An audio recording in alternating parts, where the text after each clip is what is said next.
9, 8, 7, 6, 5, 4, 3, 2, 1. This is Liam Hendricks, and you're watching Crosstown Crosstalk on the Barroom Network.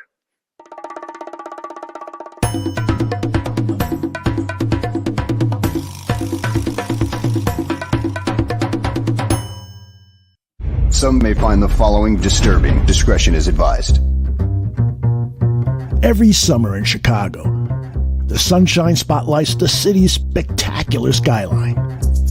Its luxurious lakeshore, marvelous monuments, and the over 200 neighborhoods in the city. And it also brings to light two of the greatest sports franchises in the world. On the north side, it's the Cubs. On the south side, it's the White Sox. This is Crosstown Crosstalk.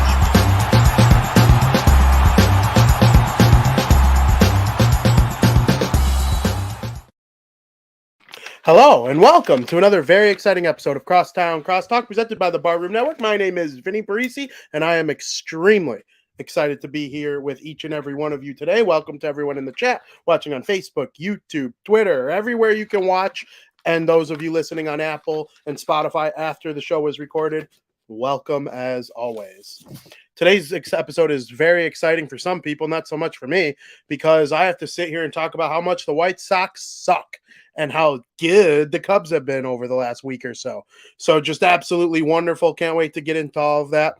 Whenever the Chicago White Sox play against the Minnesota Twins this season, I would say there's a fair chance that your boy at least reaches out to one of my friends on Twitter who I've grown to know over the last year or so and become a fan of kind of how much of a troll he is and how good he is at getting under the skin of people. Even though it's my people he's getting under the skin of, I kind of respect it. You know me, I love a good heel. I am a heel. I love all that.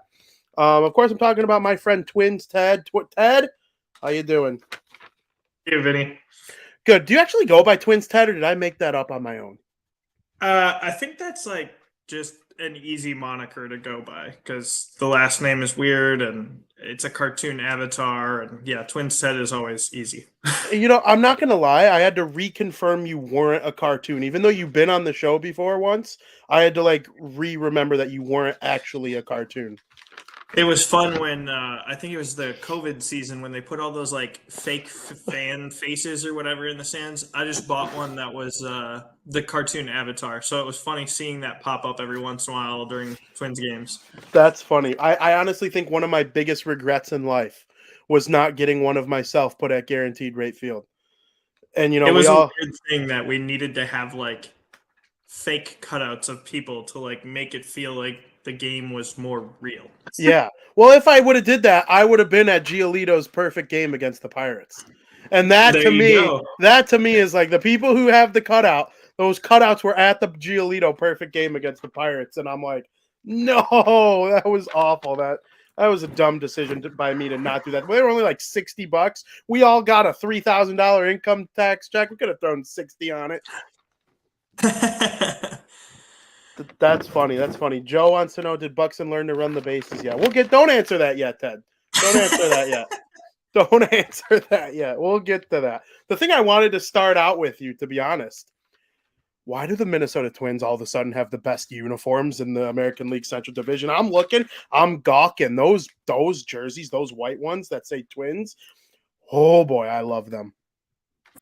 So I think the white ones are growing on me. Mm-hmm. The Twin Cities ones were the probably most liked at the reveal, the cream alternates or whatever. Yeah. The blue with my wife was actually saying we went to the game on Tuesday and she liked the blue and I think they had the white pants on. I'm not a huge fan of the white pants. I like the blue with the gray pinstripes. A lot of Twins fans, I'm not a huge nitpicker about details, I guess, on jerseys or the patches, ad patches and stuff. But she was, or a lot of Twins fans were commenting on the piping on the white pants being red, white, and blue instead of just red and blue. But yeah, I don't know. It's grown on me. And the M has really grown on me too. I thought I would hate that forever. It's a very Marlins take on an M, but I'm just glad that they kept the TC as well. Yeah, absolutely. And I thought they looked very sharp against the White Sox. That's actually a nice uniform match, in my opinion. Like, the White Sox have black and white. It's not me being a homer. Like, they have black and white. I think the Los Angeles Kings have nice uniforms. The Oakland Raiders have, like, it's really hard to mess up black and white. And I think the White Sox do an okay job. So that's a nice jersey series. But the thing I wanted to lean into first when it comes to actual baseball conversation, what are your first impressions of Pablo Lopez? I mean, my goodness. Yeah, I mean, that was always going to be a difficult situation for Twins fans. That trade started getting talked about, I want to say back in like December. And just the minute that Luis Arraez's name comes up, there's going to be issues with that. But it looks to be a situation where both teams benefited. I mean, Luis Arraez is hitting great in Miami, and Pablo Lopez has been amazing for the Twins. And the Twins needed pitching more than they need hitting. Yeah, right now the lineup isn't great, and obviously you're dealing with some injuries. But Lopez and then adding that sweeper, I just wrote something about that at Twins Daily the other day. That pitch is one of the best pitches in baseball right now. As far as I did not look up following his start against the White Sox. He didn't use it actually that much against Chicago, but he had not given up a hit on that pitch. Through his first two starts, had a 37% whiff rate or something like that on it. He looks unreal. Yeah, absolutely. And then, of course, the same day that he starts against the White Sox, and he had a rough start to the game, he finished strong, in my opinion. Luis Arraez hits for the cycle for the Miami it was Marlins. A really cool – very cool crossover for those two situations. So you weren't mad about it? That was going to be my question. I think that's great. Like, and you'll see, I don't know, I look at my mentions every once in a while after stuff like that happens, and there's people that, we didn't need him type of thing. But look what Lopez did. I mean, yeah, he looked horrible in that first inning. I think you guys loaded the bases, and he gave up 2. Yeah. But to get out of it with only giving up 2 is huge. And then, I mean, like, the Marlins still aren't necessarily a good team, and like they're not going to play the Twins anyways outside of like a World Series or something. Like, why? Yeah, we played them earlier in the year, but they're like, that's not a competitive situation. I want to see Luis Arraez do well. I want Luis Arraez to do well for baseball. That's a good thing to have a guy like Rod Carew, basically, that can hit 330, whatever. It's fun to watch him be that good. Yeah, there's no doubt about it. And when I think of Luis Arraez, I think of pulling out my hair. Why White Sox fans? Because you could correct me if I'm wrong. Do you have this same funny moments on Twitter.com with Guardians fans or Royals fans, or is it the White Sox fans specifically? Because I have a very interesting take on the American League Central Division in terms of my rivals and who annoys me, and you might find it interesting, but I'll let you go first. So I think rivalries are good, and that's really been my take, that it's weird about White Sox fans for years, is that, like, even when the Royals were really good or when the Guardians were really good, well, they're still competitive or still right there with the Twins, but even when they were going to the World Series and stuff, or they were going back and forth and winning divisions with the Twins, it never seemed like anyone, maybe it's just Twitter, but nobody in those fan bases is vocal. The most vocal thing I ever remember from the Guardians was Jensen Lewis, who is a former Major League pitcher, now their broadcaster or something. It was like, I want to say it was 2 years ago or 2020 or something, tweeted out like "Bye Twins" or something. And there was maybe 2-3 weeks left in the standings, and he took a screenshot of the standings, and the Twins just went and won the division and put them in the rearview mirror. So that was kind of funny from like a Guardian standpoint. It's never seemed like Royals fans exist on Twitter unless I just don't have that reach, even when they were going to the World Series, which it's cool to have engagement. And like my thing with White Sox fans, it's a rivalry on the field. I like that I think the White Sox have, for the last 2-3 years, have the best roster in the American League Central. I think they have a better roster than Cleveland. Last year or the last couple of years, it was poorly managed because Tony La Russa existed. But it's never been like I hate White Sox fans, or I don't like the White Sox as a Twins fan. I feel like they're our chief rival, and it's fun that they're good again. and there is that rivalry.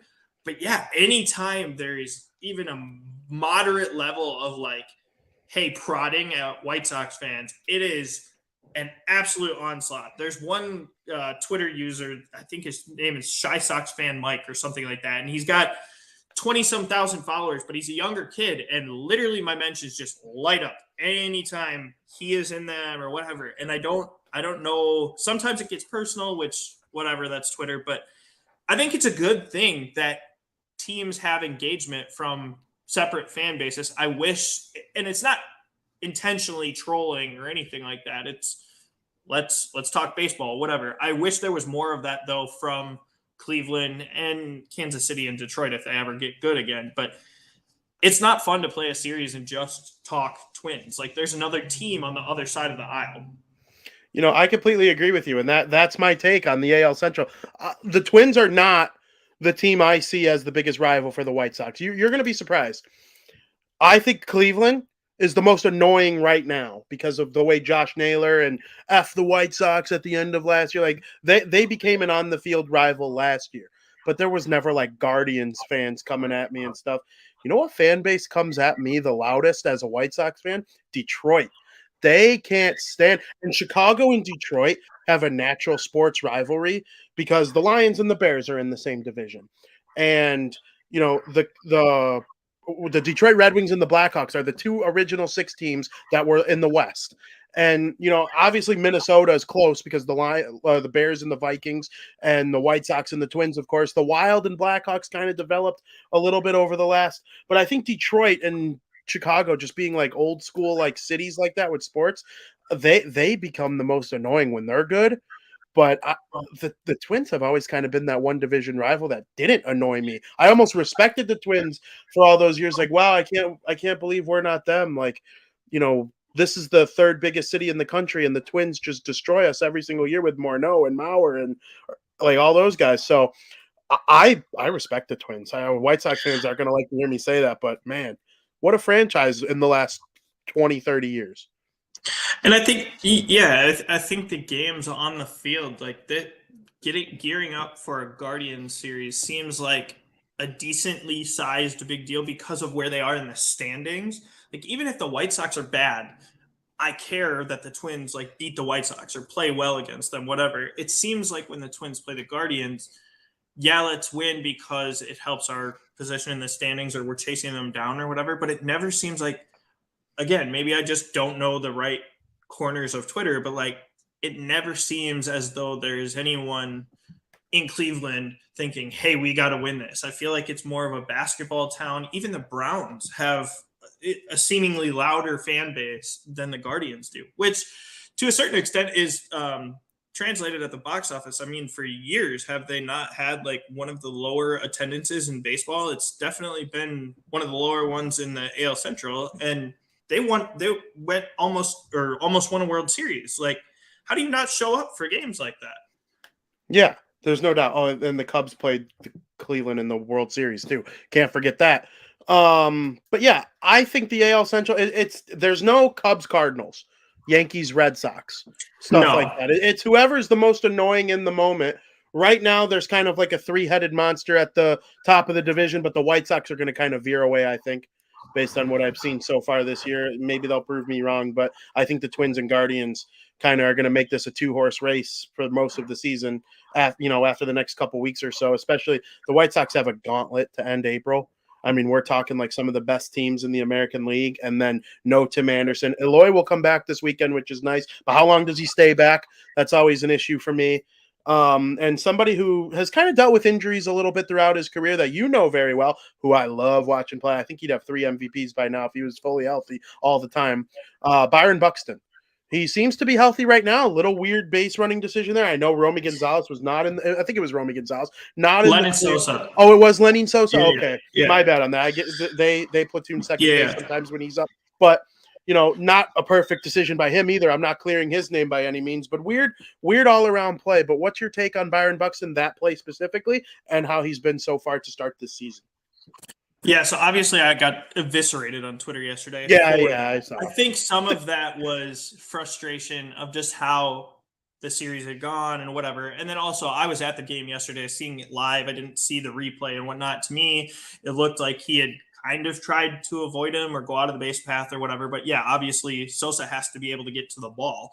And it was very weird to see Buxton flip as far as he did, I guess. I mean, he was running full speed, but I didn't think it was like a significant collision like that, because Sosa was moving in a different direction forward, and all of a sudden it was like a 6-car pileup. I hope he's in the lineup today and feeling fine. I haven't seen yet, and I don't think they have put out their lineup. Yeah, they haven't put out their lineup. It would be great for the Twins to not deal with as many injuries this year. Obviously, Correa's kind of sat down a little bit. Joey Gallo's on the IL. Kyle Farmer, I don't know how that guy is breathing today after taking Giolito's fastball to the face yesterday.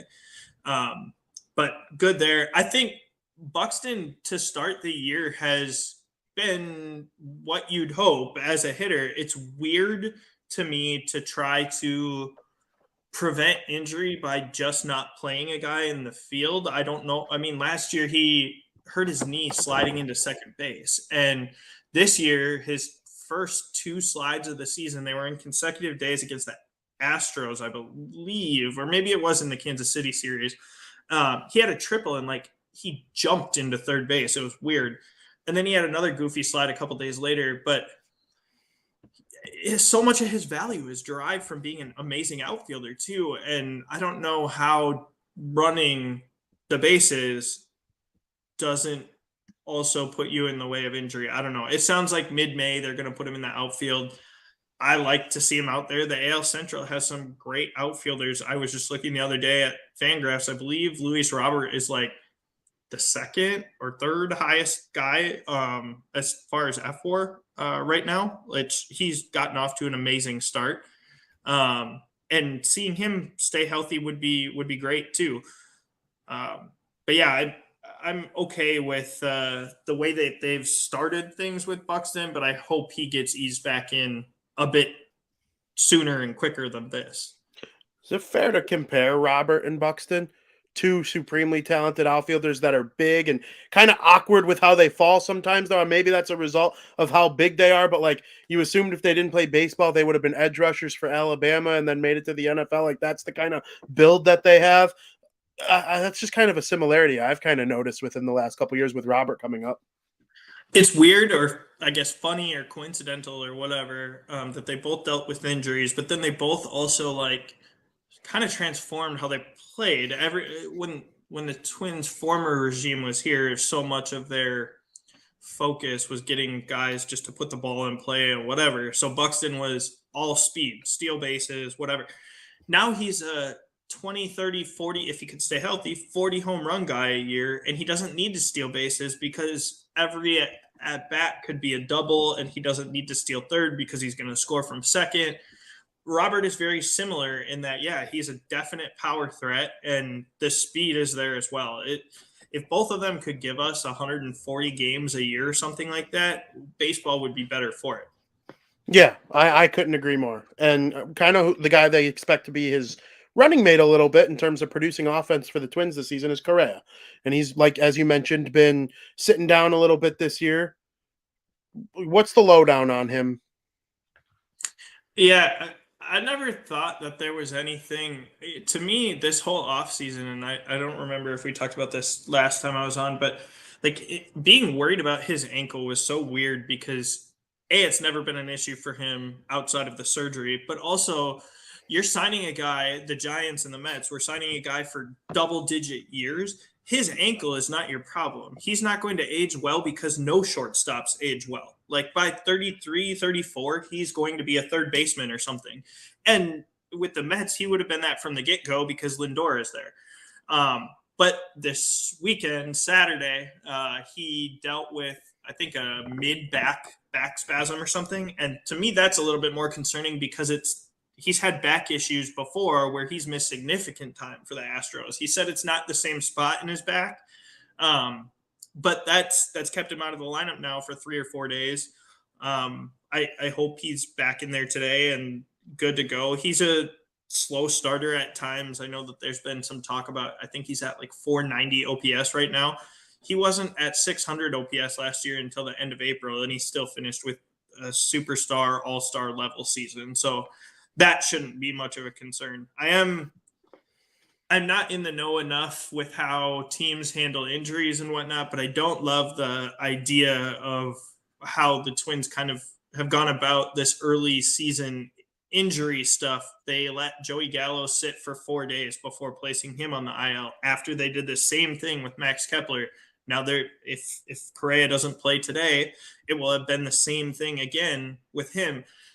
I hate leaving your bench short. Like, if you're worried about sending a guy to the IL because they might be ready on day 7, well, you've played short for a week just to save 3 days. I don't love that notion. Yeah, it's almost like you'd rather front load your time missing him with having someone on the bench. I'm with you on that. And they put Kyle Farmer on the 10-day IL with facial laceration. He had surgery yesterday. That was a no-brainer, though. I don't think they were ever thinking he was coming back earlier than 10 days. Which is crazy that, I mean, you can watch that pitch. I would imagine, based on what they said, maybe he did get a concussion or something. But the fact that he only had dental work done and a cut to his face, I would think you'd be back at 10 days. That's crazy. Like, that looked horrible. It did. He was holding like a blood clot in his hand. That was tough. That was tough to watch. I am curious though, Correa not going back to the Mets per se, but I wonder if there's a couple Mets fans that are going to be in attendance at Yankee Stadium today to kind of give him the old Bronx cheer, no pun intended. Do you think that's possible? Because I know that's a thing in Chicago. When Anthony Rizzo came to the White Sox, there were a bunch of Cubs fans there with their signs. Hey, Anthony, we love you. Welcome back. I don't know if that's going to be a thing in New York with the opposite end of love, but I don't know. Maybe that'll be motivation to return. Yeah, I mean, I got to think on from a Mets fan perspective, right? You're talking about an embarrassment of riches anyways, because he was going to play third for you, not short. And that was entirely their decision because Steve Cohen has an unlimited amount of money. So when they came back and substantially changed their offer over his ankle, I mean, their offer was something like 80 million or something significant, less than what the Twins were offering, given all the incentives and potential option years and whatever. It is weird to me that he's still booed like down in March and spring training, and he's not booed at Target Field really, but you hear it on broadcasts and whatnot. Like, people still have this hate for the Astros, which whatever, but the Astros just won a World Series last year and there was no cheating as far as we know. Like, that organization and team didn't necessarily need to cheat to win a World Series. And on top of that, they were not the only ones doing it. There's just no way. There was tons of teams doing it. They're just the ones that got caught and made an example out of and whatever. But like, I mean, what is that? 3-4 years ago now? What does it matter at this point? It's 5. It's 5 years ago. And they've been to 2 World Series since and won one of them. And they showed that, like, Correa was good there for a reason. Jeremy Pena came in and replaced him right away. That's because the Astros are what they are. I've stopped clowning the Astros. It's not a player thing. It was funny for a year, and now it's like kind of old. Like, dude, shut up. You wish your team was the Astros. Every organization wishes. Yeah, absolutely. Like, yeah, they went to the world. They won the World Series and fired their GM. Like, yeah, that's crazy. Yeah. Exactly, and Lunau probably got made the biggest example because I don't believe he has a job in baseball at all. I think correct. Yeah, correct. Yeah, I'd fire Rick Hahn and hire Lunau tomorrow. I would drive to Guaranteed Rayfield, pick up Rick Hahn, drive him to wherever he wants to go, then drive to wherever Lunau lives. I'll go to Egypt. Oh my God, please sign me up for that. We talked about Pablo Lopez a little bit. What's the rest of the Minnesota Twins pitching staff looking like to you, though? It's funny that this is where the Twins are. I mean, right now they're I believe they're the number 1 team in starters innings pitched, which after last year, everyone wanted to clown on Rocco Baldelli constantly for removing his starters early when that was really never a problem. The problem was that he had Chris Archer and Dylan Bundy to throw out there.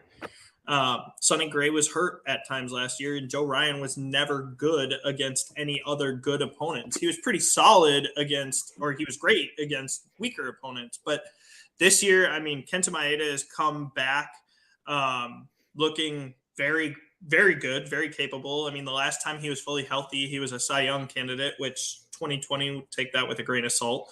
Joe Ryan has looked better this year. He added a pitch to his mix. Sonny Gray has always been a capable top-tier arm when he's healthy. He didn't work out in New York, but he's been good at other places. And then Tyler Mahle, I think I said on opening day, Twins Daily hosted a little event, and I said, I think my hot take would be he wins the AL Cy Young. I don't think it's likely, but I think there's that level of ability in him to elevate his pitching and his game that far, which would be crazy for the Twins rotation. For sure. And they're going to need to show it here against the New York Yankees. Really quick, Aldo says Astros cheating scandal like the White Sox or the Black Sox scandal. Tim Dunleavy and other cheaters, they all have to wear the Scarlet C forever. And that's going to be the case. That's going to be the case. Yeah. I don't know if it'll keep Altuve out of the Hall of Fame. We'll see, because he's going to have numbers that support his deserving of it. So, maybe it'll be like a Barry Bonds thing where he's on the ballot every year and people are going to debate and he's going to start getting into the high 60s for percentages. That's kind of my prediction. Maybe he'll eventually get in on one of those years, but I don't know. And that Twins pitching staff, back to that, the Yankees, huge lineup, obviously. You can, look at it right now. The Yankees did actually just reveal their lineup for today's game. The Twins is still pending, but they're running out Torres and Judge and Rizzo and Stanton, Calhoun, Cabrera, Cordero, Higashioka, Volpe. I mean, it's just an outstanding group there. Big test here through 4 games for the Twins. I think they can handle it. Yeah, it will be a good test. I think this is a situation where we'll find out more about the Twins pitching, because so much of the lineup, key parts of the lineup, is missing. The Twins did just drop their lineup, and crazy. Rookie Edward Julian is going to lead off. It's his second major league game. He debuted yesterday against the White Sox, but had an amazing World Baseball Classic.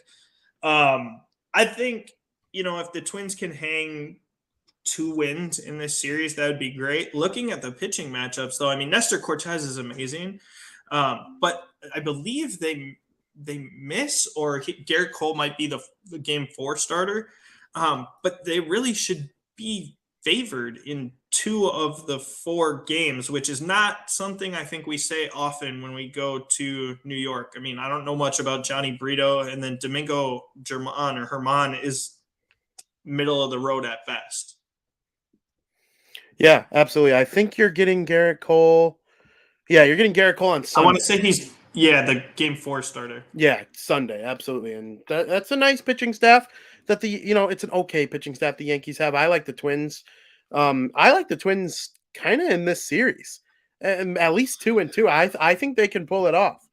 And I know they're going to be White Sox fans rooting against them because they want to claw back into this thing, but it's not like the Baltimore Orioles for them are going to be a cupcake. So you think they can take this series, though, or 2 out of 2, 2 out of 4?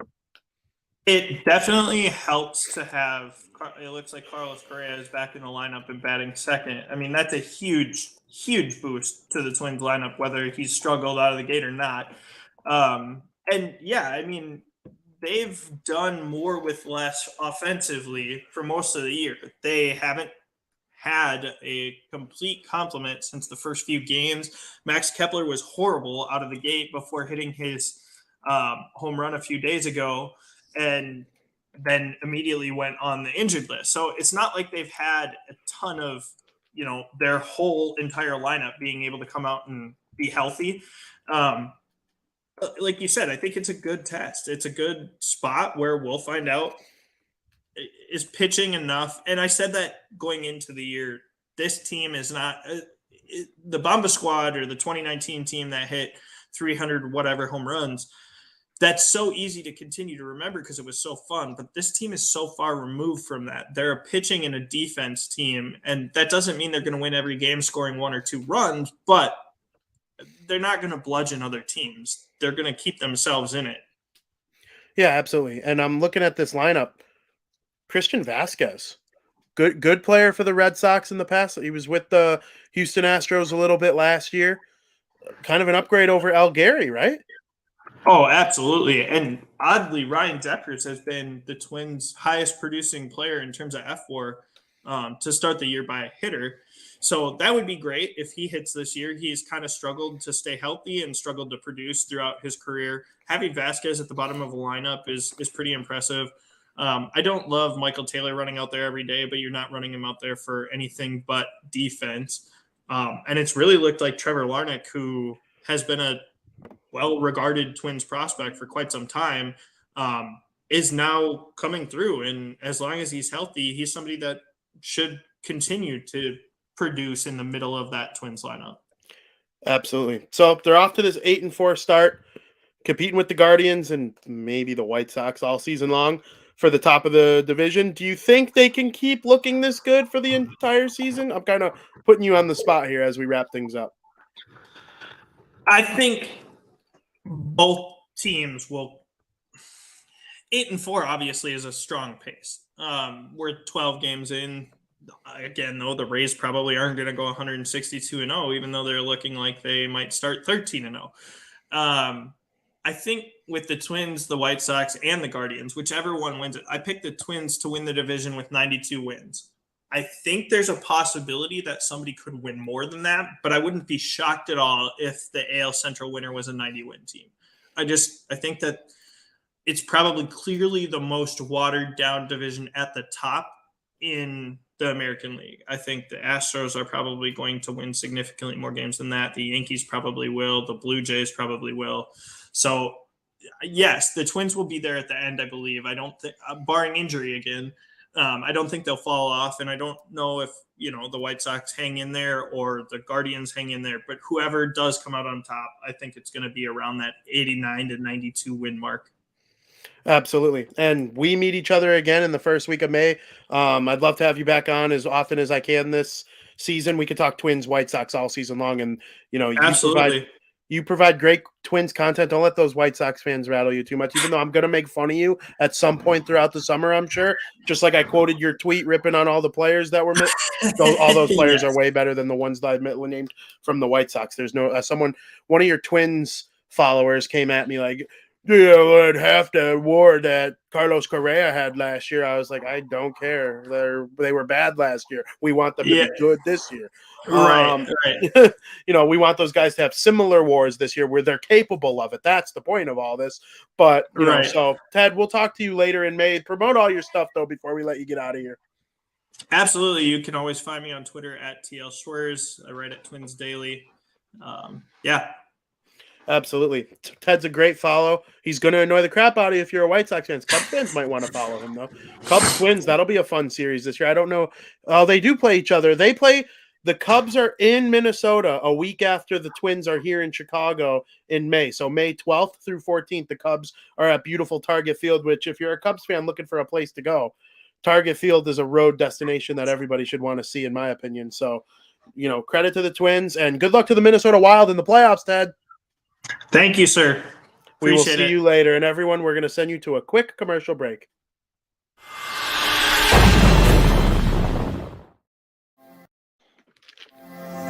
What I liked about him when I saw him in person at the East-West. So I think this kid gives you a lot of potential in terms of what you're looking for up front. I see him in the Bears offense as a Z or a slot receiver, not the X, because they want the real big guy playing the X. He could be sitting out there in the third round, and you could be getting a guy that could be your situational pass rusher. I think he's a perfect fit for what I've been told the Bears are looking for.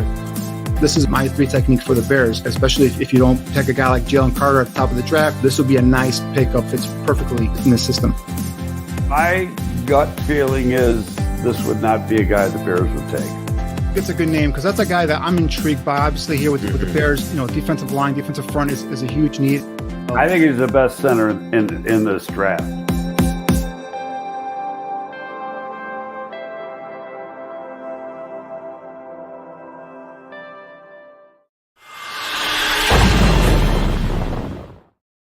as a football fan, you need to go to patreon.com/barroom network to find all of the great draft content revolving around the Chicago Bears that we have to offer. I mean, it is just great stuff.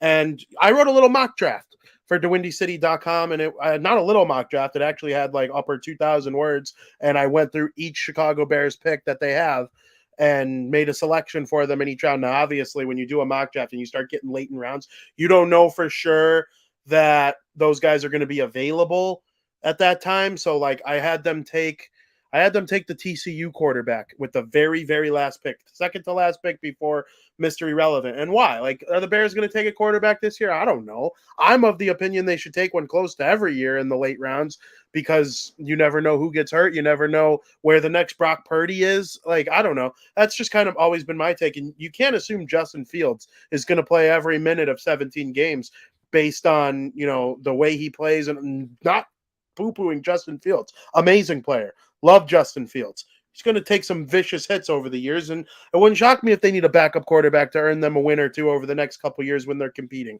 So if the kid from TCU's there and you think he might, be worth taking a flyer on and running him out at camp this year, I would love to see that. And yeah, I think Duggan is in the draft this year, and I had the Bears taking him with the second to last pick. So, we'll see if that's something that, I've seen a couple mock drafts where Green Bay takes him in the 7th round, knowing Aaron Rodgers is leaving, and like, are they going to run Jordan Love while having Duggan there to compete with him as a backup? Like, there are all sorts of ways to go about NFL football mock drafts and stuff. And Barroom Network has even better coverage than that. So make sure you tune in and go to patreon.com/barroom network. The rest of the show, I'm just going to quickly give you an update here. There's probably going to be some changes coming to Crosstown Crosstalk over the next couple weeks that I'm very, very excited about, and excited to present present a new style that hasn't been here on Crosstown Crosstalk over the history of the show. Obviously, Joey Parisi, one of the founding members of this show, hasn't been on in a while. He's always welcome to be a part of the show. He's always welcome to be a part of any of the shows that I do. But obviously greener pastures sometimes take over, and, the show goes on, though. The show goes on with VP. So we'll see what happens there. I look forward to communicating that with all the fans of the show that are here every single day listening live or on the podcast network.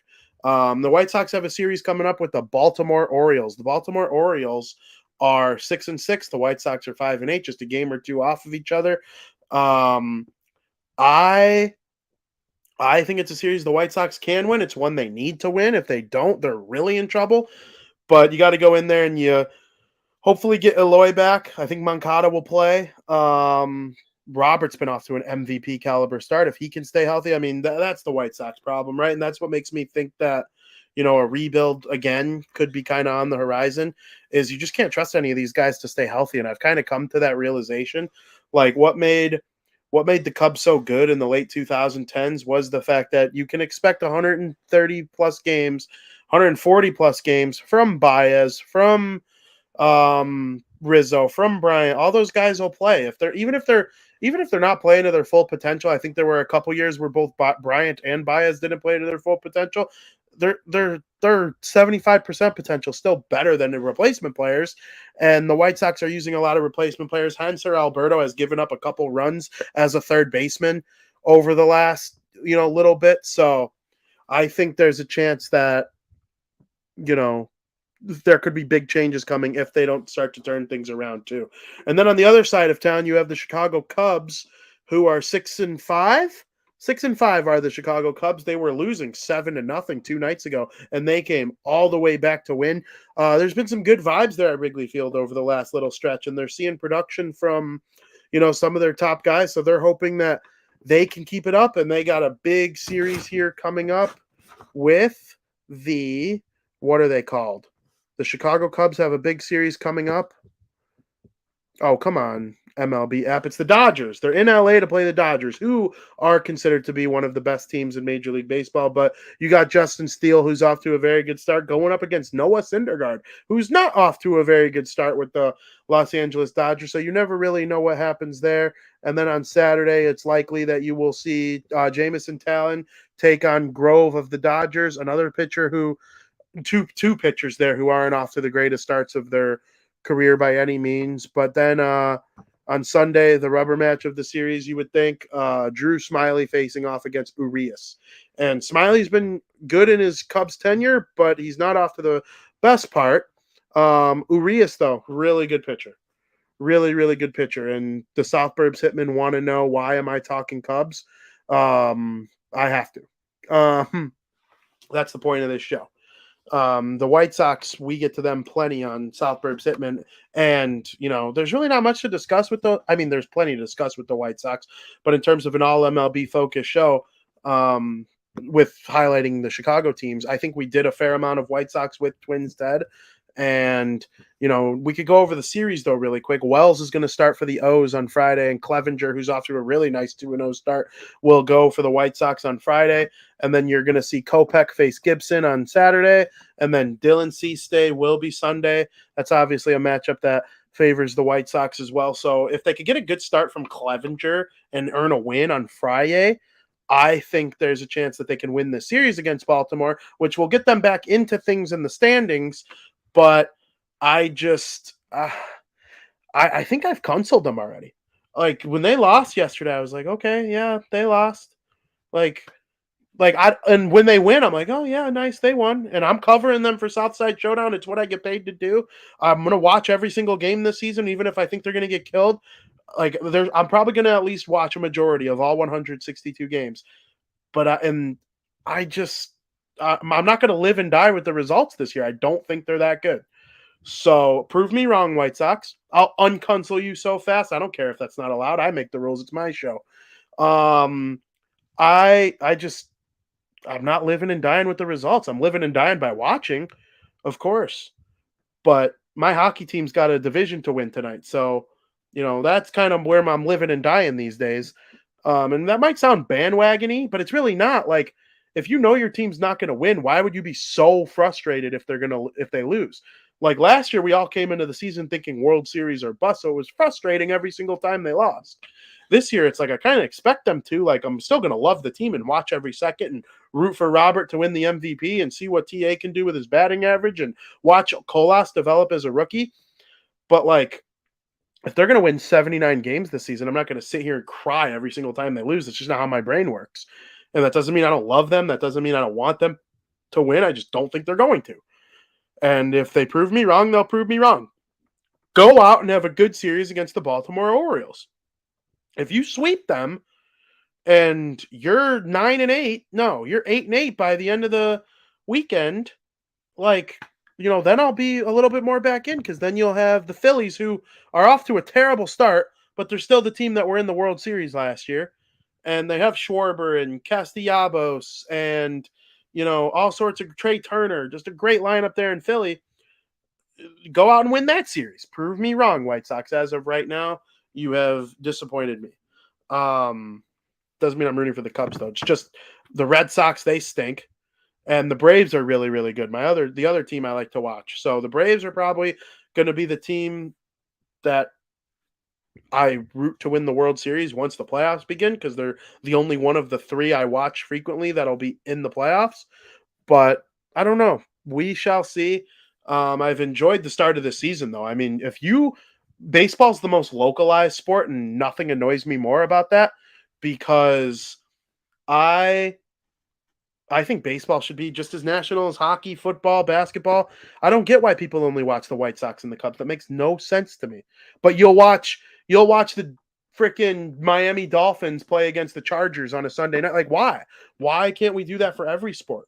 And there's so many great things to watch in baseball. The Braves are so good. They're the best team in the National League. The start that the Brew Crew is off to is off the hook. The Arizona Diamondbacks are 8-5, leading the best division in baseball. The Dodgers and Padres are in second and third right now, with the Diamondbacks leading the way. We'll see how long that could last. The AL East is a gauntlet. The Toronto Blue Jays are 8-4, which is an outstanding record, but they're only tied with the Yankees and 4 games, about to be 5, behind the soon-to-be 13-0 Tampa Bay Rays. The Los Angeles Angels, please, Angels, keep winning. They're 7-5. You have Ohtani and Trout. those are things that baseball fans need to be watching. And Travis says, I agree. I watch a lot of different baseball teams. I just love baseball. I'm the same way. I watch even more non-White Sox games once hockey's over. Because like last night, I watched, we'll get to this in a second, but I watched an outstanding play-in game between the Chicago Bulls and the who the H was it that the Bulls were playing yesterday? Why am I drawing a blank on who they were playing yesterday? Oh, it was the Toronto Raptors. And I was just like, this game's awesome. And on the computer, I had the Islanders versus the Habs. And, because the White Sox played earlier in the day that day and, lost, of course. But it was one of those things where, like, I'll be watching so much more baseball when hockey and mostly hockey are over. But I don't miss a Sox game no matter what's going on in hockey or anything. So there's a lot of great baseball, though. The Houston Astros are 6-7. That's not good. But guess what? Late in the season, them and the Mariners are going to try and be taking over the AL West there. Foster says, I used to love Saturday day baseball. Oh, my goodness, Foster. On a Saturday during the day, you might have the hockey games at night, like the Stanley Cup Finals that night or the Eastern Conference Finals that night.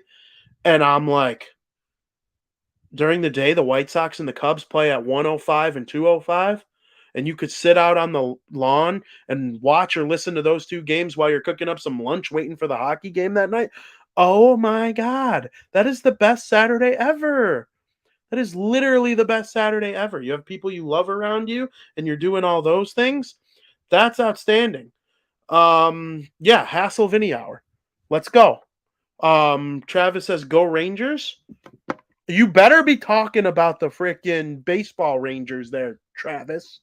I know you live in Texas. You better be talking about the Texas Rangers. No stinky New York Rangers.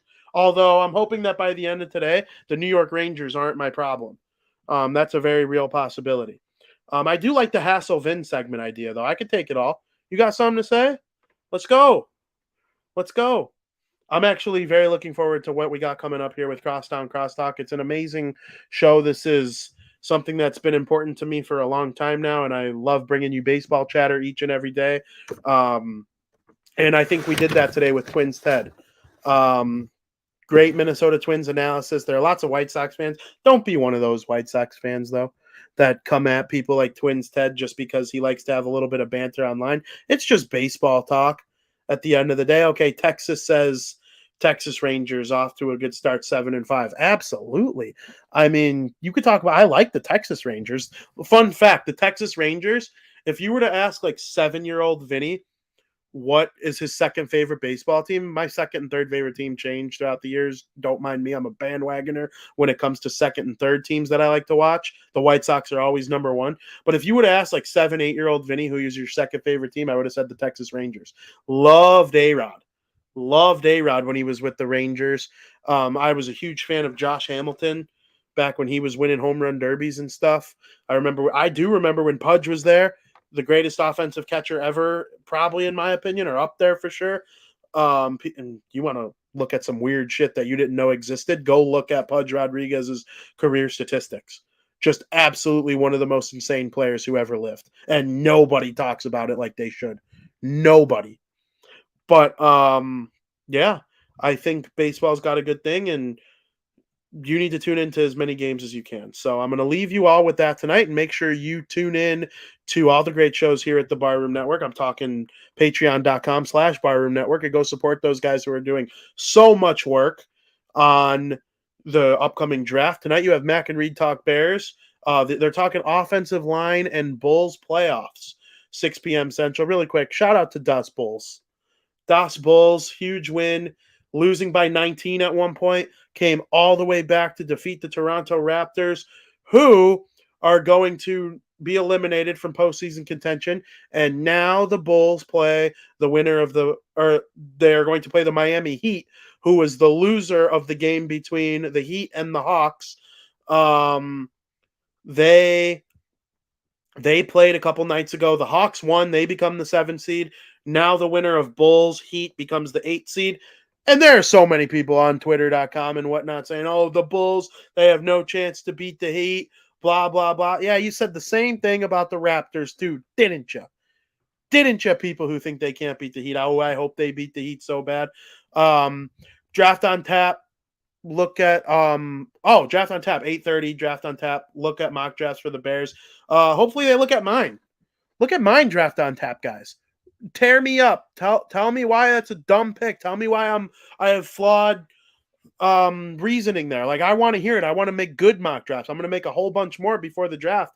So hopefully they include mine on that. Foster says, was Hassling, Vinny, and Frank got him to say, saddle up your meatloaf. Saddle up your meatloaf, Foster. I'll be saddling up my meatloaf. He also says, fucking Devils. Fucking Devils better win tonight. If they win tonight and the Carolina Hurricanes lose in any fashion, the Devils will be the Metropolitan Division champions. If the Carolina Hurricanes lose in overtime or a shootout and the Devils lose in overtime or a shootout, the Devils will be the Metropolitan Division champions.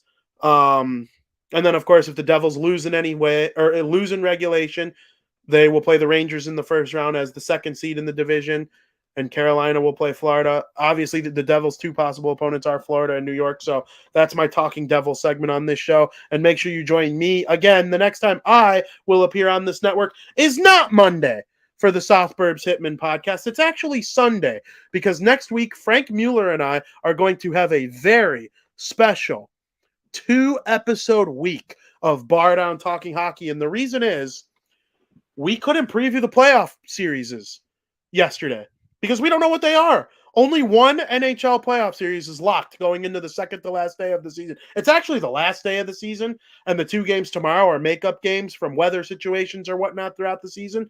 They're not matched. The matchups are not set right now. They will be, most of them, tonight. But, like, I have no idea who the Devils are playing in the first round. It's either the Rangers or the Panthers. We have no idea who the Bruins are playing in the first round. It's either going to be the Islanders or the Panthers. So, and the Rangers are either going to get the Devils or the Hurricanes. Like, we can't predict. Like, there's no way. And then when our next show comes on Wednesday, every team will have at least one playoff game played already. So we're not going to predict playoff series with one game already done. Then Frank Mueller will just pick all the teams that won their first game. So I think it's very important that we do this show on Sunday. Yes, tonight, Jonathan Taves, last show or last game as a Blackhawk. So make sure you're tuning into that. Frank and I will break that down on Sunday as well to open the show before we get into our playoff predictions. And we might have a very special guest host appearance from one Joey Parisi. I think that's in the works. And I want him to look me in the eye and pick against the Toronto Maple Leafs. I don't think he has the balls to do it this year. I think Frank Mueller thinks he's going to back him on that, and I don't think he has the gonads to do it. I just don't. So we'll see. I hope everybody tunes in to all these shows. Special Sunday Bar Down, and then South Burbs Hitman back again on Monday night talking Chicago White Sox. So I hope everybody enjoyed today's show with Twins Ted, and you can follow me at Vinnie Parisi on Twitter. Read all my work from fansided.com. Follow the Barroom Network at Barroom Network, and as always, thank you for listening. Another happy landing.